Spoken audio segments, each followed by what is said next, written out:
에스겔 42장의 말씀은 새 성전의 건물 좌우에 제사장들의 방이 잘 묘사되어 있습니다. 그리고 바깥 담의 모습을 상세하게 설명해 주고 있죠. 성전 사방으로는 담벼락이 있습니다. 이 담이 있고 그 담은 거룩한 성소와 그리고 일반 지역을 구분하는 경계가 분명하게 세워져 있습니다. 에스겔은 환상으로 이 모든 것을 하나님을 통해 보았습니다. 이 계시들은 장차 하나님께서 이스라엘 백성들을 바벨론에서 다시금 가나안으로 회복시키시고 무너진 성전을 재건하게 하실 것이라는 의미를 상징적으로 먼저는 보여주는 것입니다. 그러나 궁극적으로는 메시아를 통해서 이루어질 구원의 회복, 그리고 하나님 나라의 거룩함, 그리고 구원받은 백성들의 구별된 모습들을 의미하고 있습니다. 13절을 보면 제사장들의 방은 거룩한 곳이라고 지금 말씀하고 있습니다. 이렇게 말씀하는 것은 제사장들의 구별된 직무와 삶이 하나님 앞에서 얼마나 중요한 것인지를 분명하게 나타내 보여주는 것입니다. 제사장들은 이 방에서 지성물을 먹어야 했습니다. 여기서 지성물에 해당되는 히브리어 코드쉐 하코다심, 이 말은 지성소와 동일한 어원을 지금 똑같이 사용되고 있습니다.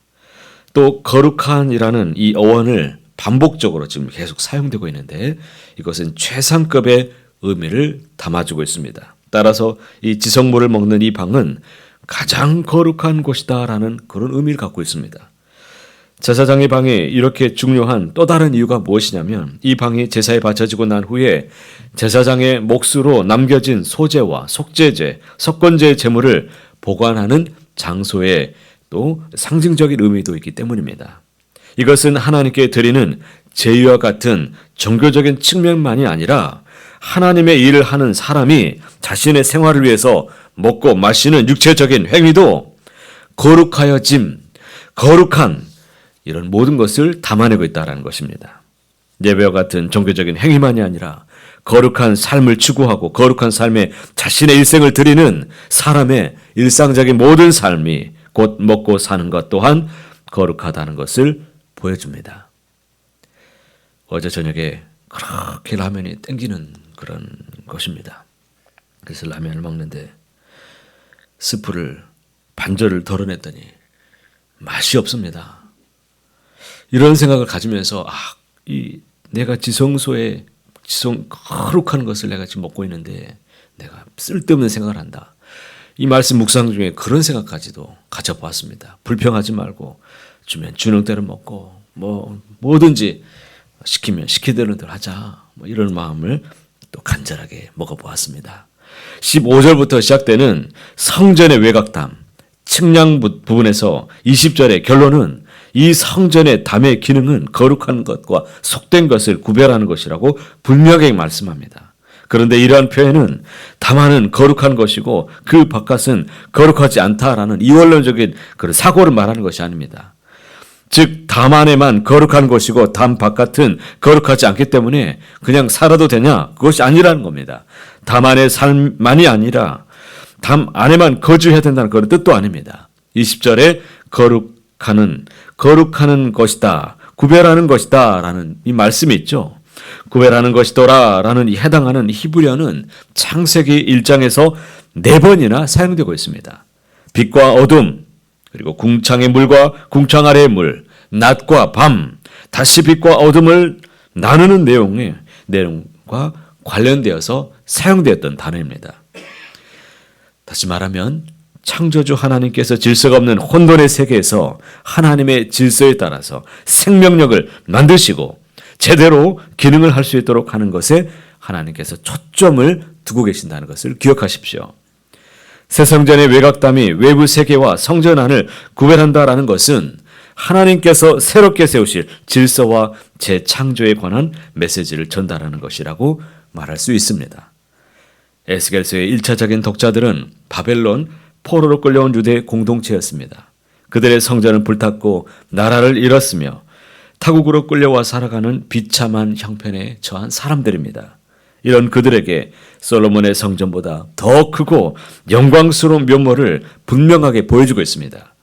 성전을 떠났던 하나님의 영광이 다시금 되돌아오게 될 이 새 성전이 던져주는 궁극적인 메시지가 과연 무엇이겠습니까? 하나님께서 세우실 이 모든 세계는 다시금 새로운 질서와 재창조의 기능에 있다는 것입니다. 우리를 통해서 하나님이 새롭게 회복시켜 주실 것이다라는 놀라우신 하나님의 뜻이 담겨 있다는 것입니다. 과거 이스라엘 백성들은 하나님의 창조 질서와 하나님과의 관계의 질서에서 완전히 실패했습니다. 그들은 불법과 불의와 폭력으로 자신들이 보존해야 될 하나님의 창조 세계를 다 파괴하고 말았습니다. 그렇게 자신들을 통해서 이 선지자를 통해서 하나님은 그들에게 끊임없이 외침을 외쳐주시고 허락해 주셨습니다. 이사야 1장 13절에서 17절에 이렇게 말씀하는데 제가 읽어보겠습니다. 헛된 재물을 다시 가져오지 말라. 분향은 내가 가증히 여기는 바요. 월삭과 안식일과 대회로 모이는 것도 그러하니 성회와 아울러 악을 행하는 것을 내가 견디지 못하겠노라. 내 마음이 너희의 월삭과 정한 절기를 싫어하나니 그것이 내게 무거운 짐이라. 내가 지기에 곤비하였느니라. 너희가 손을 펼 때에 내가 내 눈을 너희에게서 가리고 너희가 많이 기도할지라도 내가 듣지 아니하리니 이는 너희의 손에 피가 가득함이라.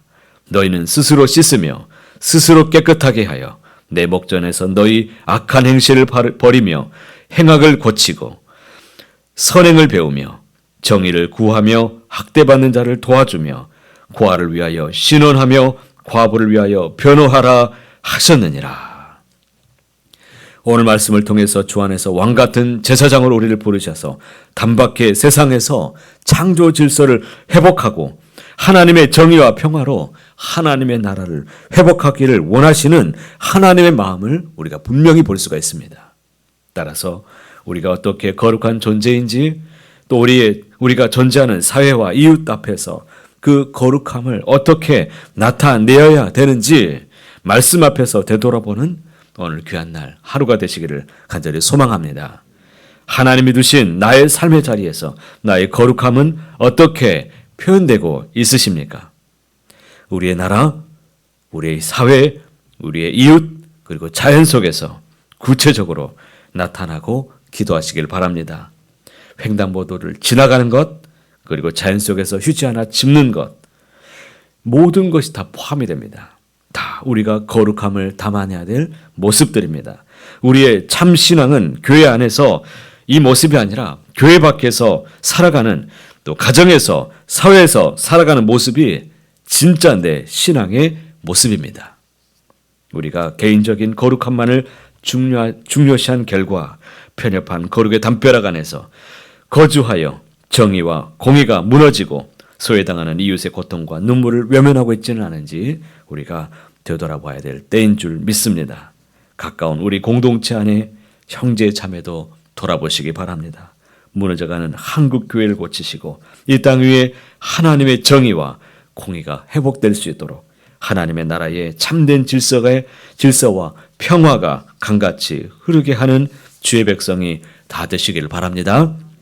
하나님의 마음이 있는 그곳에 우리의 마음이 있도록 간절히 기도하시길 바랍니다.